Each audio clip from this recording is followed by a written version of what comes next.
DPR RI resmi mengesahkan 13 komisi dan mitra kerja Kabinet Prabowo Gibran. Seiring adanya penambahan kementerian di pemerintahan baru, jumlah komisi DPR pun bertambah. Semester 1 oleh BPK RI dan nantinya akan dilanjutkan. Jika sebelumnya DPR memiliki 11 komisi, kini bertambah 2 menjadi 13 komisi. Dalam rapat paripurna hari ini, DPR mengesahkan mitra kerja masing-masing komisi. Dengan sejumlah kementerian yang dipecah dan nomenklatur baru, DPR pun menyesuaikan susunan alat kelengkapan Dewan atau AKD. Komisi baru ini adalah Komisi 12 dengan ruang lingkup ESDM, lingkungan hidup dan investasi, serta Komisi 13 dengan ruang lingkup reformasi, regulasi, dan hak asasi manusia. Hasil pemeriksaan semester 1 di tahun 2020. Kini tiba saatnya kami menanyakan kepada sidang Dewan yang terhormat, apakah ruang lingkup tugas dan mitra kerja Komisi 1 sampai dengan Komisi 13 dan Badan Anggaran DPR RI tersebut dapat disetujui? Terima kasih. Dan pemirsa, berikut susunan 13 komisi DPR periode 2024-2029 yang baru saja disahkan.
Dan pemirsa, untuk mengetahui lebih dalam informasi terkait penambahan komisi di DPR RI, kita sudah terhubung dengan Dev Laksono, anggota DPR RI fraksi Partai Golkar, dan Ujang Komarudin, pengamat politik.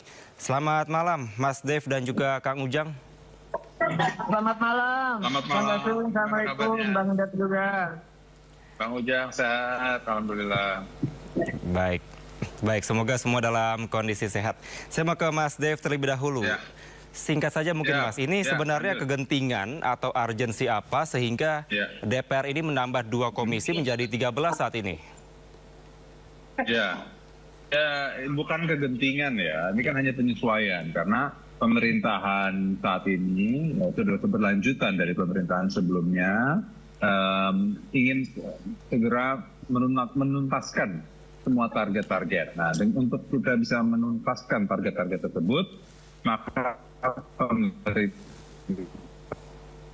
masing-masing isu, masing-masing topik di tiap-tiap industri ataupun sektor.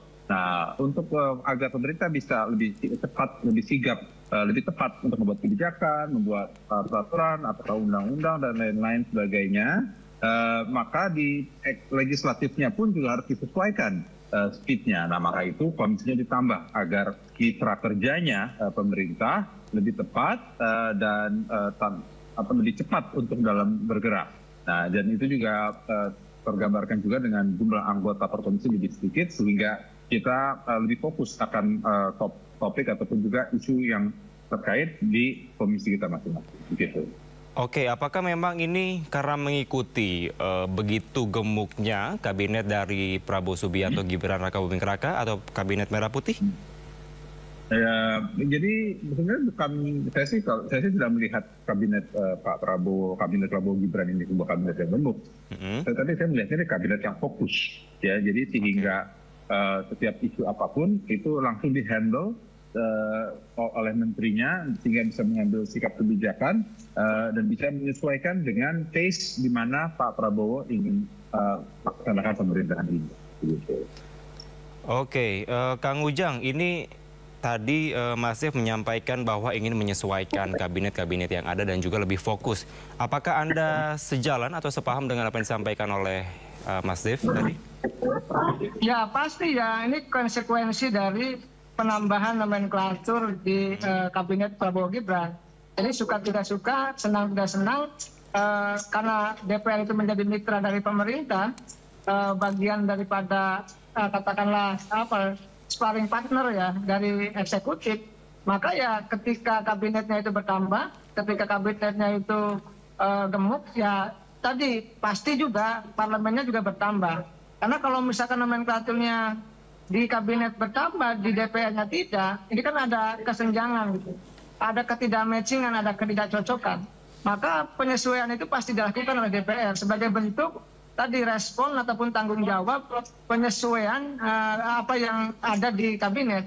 Jadi memang sudah tepat apa yang dilakukan DPR, karena bagaimanapun ketika nomenklatur tadi kabinetnya bertambah, pasti komisinya pun bertambah. Tetapi yang penting adalah bagaimana sebenarnya ke depan ya kerja-kerja DPR itu lebih efektif lagi dalam konteks budgeting, pengawasan maupun legislasi. Oleh karena itu kita tunggu penambahan komisi di DPR itu haruslah menjadi sebuah jalan untuk betul-betul bekerja untuk kepentingan rakyat. Jadi bukan hanya sekedar penyesuaian, saya sepakat bahwa itu penyesuaian, tetapi juga bagaimana diefektifkan kinerjanya untuk mengawasi, lalu juga membuat legislasi dan budgeting yang berpihak kepada kepentingan publik.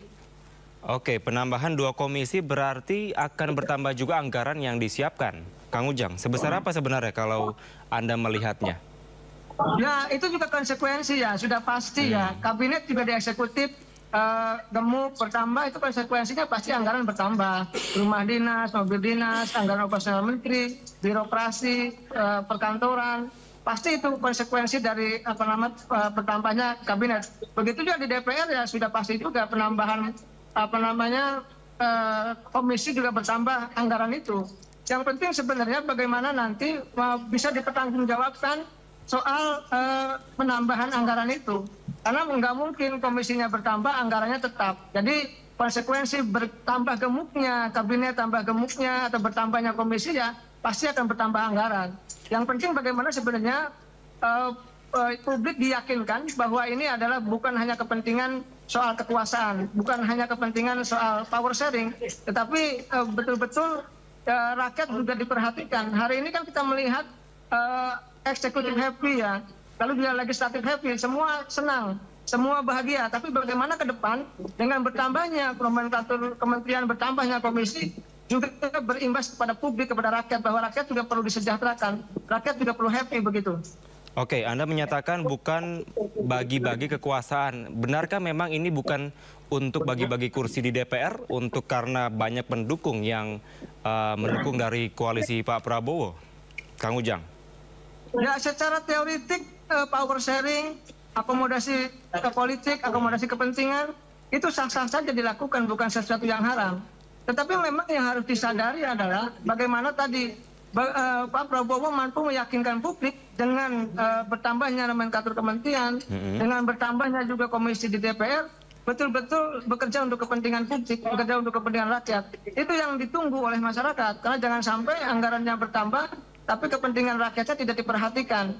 Oleh karena itu kita tagih ya janji dari Pak Prabowo, dari kabinet termasuk DPR, untuk betul-betul bisa mensejahterakan masyarakat.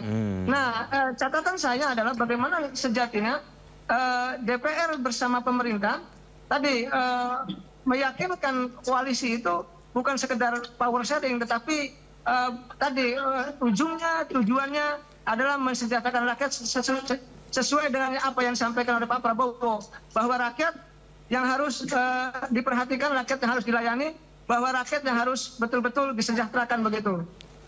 Oke, saya mau ke Mas Dev. Koreksi bila saya salah. Ini kan Komisi 13 berkaitan juga dengan hukum ya. Sementara di Komisi 3 juga ada berkaitan dengan hukum dan juga HAM. Apakah memang ini tidak sebenarnya digabungkan saja sehingga tidak perlu menambah di Komisi 13 ini? Koreksi bila saya salah. Iya, nggak gini. Itu kan ada beda fokus ya. Kalau di Komisi 13 itu kan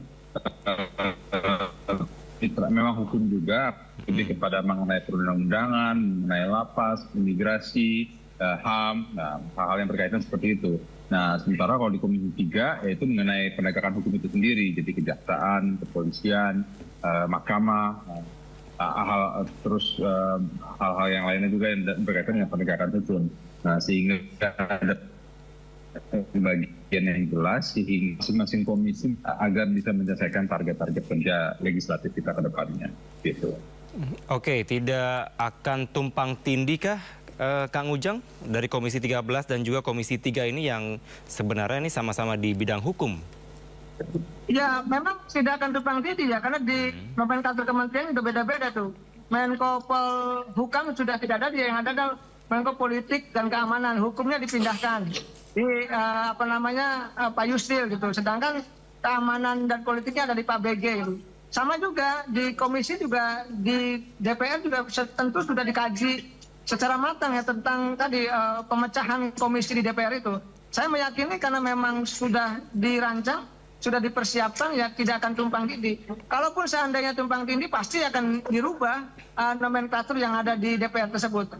Ya kita tunggu saja bagaimana nanti cerita kerja nyata dari Dewan ketika mengakomodasi, ketika penyesuaian struktur komisi itu harus berbanding lurus dengan kinerja, berbanding lurus dengan bersuara untuk kepentingan publik begitu.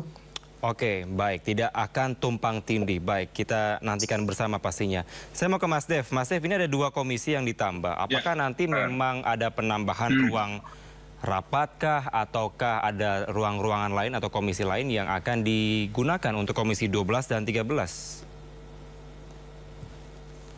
Ya, DPR kan kompleksnya cukup luas. Ada beberapa ruang-ruangan yang bisa kita rubah fungsinya, kita sesuaikan untuk penambahan itu. Karena ada selain 2 komisi 12-13, ada 1 badan lagi di DPR yaitu Badan Penyerapan Aspirasi Masyarakat. Juga yang telah dibentuk, tujuan aspirasi masyarakat yang diterima oleh para wakil rakyat itu benar-benar teraplikasikan, tercerminkan di dalam APBN, tercerminkan di dalam kebijakan pemerintah, tercerminkan dalam sikap-sikap politik ataupun juga sikap anggaran pemerintah sesuai dengan kondisi kebutuhan masyarakat. Kita kan tujuannya itu adalah untuk mempercepat pembangunan. Sesuai dengan pidatonya Pak Prabowo kemarin ini, kita harus benar-benar bisa mengentaskan kemiskinan, mengentaskan ketidakadilan, ya, mengentaskan ketimpangan. Nah, hal ini untuk kita bisa mencapai target-target tersebut ya dibutuhkan program-program yang spesial, diperlukan kemampuan yang khusus, dan itu juga diperlukan fokus dari seluruh elemen bangsa, baik dari sisi eksekutif ataupun juga legislatif, begitu. Oke, baik. Mas Dev, ini bagaimana Anda menanggapi informasi di luar sana yang menyampaikan atau menyatakan bahwa ini semua partai politik kan pendukungnya Pak Prabowo. Bagaimana Anda menanggapi terkait dengan tidak adanya oposisi dan juga bagaimana pengawasan yang dilakukan agar pemerintahan dari legislatif ataupun eksekutif dapat berjalan dengan baik dan sesuai dengan kepentingan rakyat? Ya, saya rasa bukan itu yang dilihat ya, gitu. Karena gini, walaupun masih dalam bagian dari pemerintahan kan bukan berarti tidak bisa mengkritik, tidak bisa mengkoreksi, tidak bisa memperbaiki apa yang dinilai salah. Karena fungsi dari parlemen itu kan terjun langsung ke masyarakat, melihat fungsi dampak daripada semua program kebijakan, apakah itu tepat sasaran, apakah itu berjalan dengan baik, apakah itu kontraproduktif dengan kebutuhan masyarakat. Nah, inilah fungsi-fungsi check and balance yang sudah kita miliki, yang sudah berjalan selama 79 tahun kita merdeka. Jadi persatuan juga demokrasi yang telah kita bangun, ini semua sudah jelas terbentuk di dalam sistem politik dan sistem hukum yang kita miliki, sehingga pengawasan memastikan pembangunan berjalan dengan tepat ini semua sudah berjalan dengan baik. Tinggal kita memastikan tidak ada hambatan-hambatan, justru malah mempererat komunikasi sesama parlemen dan eksekutif ini berjalan dengan intens sehingga bisa menghasilkan kebijakan sesuai Baik, baik. Saya mau ke Kang Ujang terakhir karena waktu kita terbatas. Kang Ujang terkait dengan belum adanya oposisi yang cukup mumpuni karena di DPR ini mayoritas semua mendukung koalisinya Pak Prabowo. Terkait dengan check and balance seperti apa Anda bisa melihatnya? Singkat saja, Kang Ujang. Saya selalu mengatakan kita ini membutuhkan pemerintahan yang kuat. Artinya Prabowo Gibran harus kuat pemerintahannya. Tetapi di saat yang sama kita butuh juga penyeimbang ataupun oposisi yang kuat dan tangguh. Nah, ketika tidak ada oposisi, ya katakanlah di parlemen, maka ya pilihannya ya oposisinya oposisi non parlemen biasanya dilakukan oleh kekuatan civil society, oleh akademisi, oleh pengamat, oleh buruh, oleh mahasiswa. Kelihatannya arahnya ke sana. Dan kita punya pengalaman kemarin di detik-detik terakhir Pak Jokowi akan berhenti ya. Bagaimana revisi undang-undang pilkada itu menjadi kenyataan ketika partai politik ingin merevisi dan mahasiswa yang menolak. Ya, sehingga revisi dibatalkan. Ini kenyataan bahwa sejatinya oposisi kemarin di zaman Pak Jokowi pun ya hampir-hampir katakanlah ya nggak berguna juga. Sehingga yang turun tetap rakyat, kira-kira begitu Bang. Oke, baik, kita nantikan bersama nanti kinerja dari DPR RI terutama menambah 2 komisi dan check and balances. Mungkin tidak ada oposisi tapi semoga bisa tetap dilakukan dengan baik terkait dengan proses pengawasannya sendiri. Terima kasih Kang Ujang, Mas Dev telah bergabung bersama kami di Sindo Prime. Selamat malam, salam sehat selalu.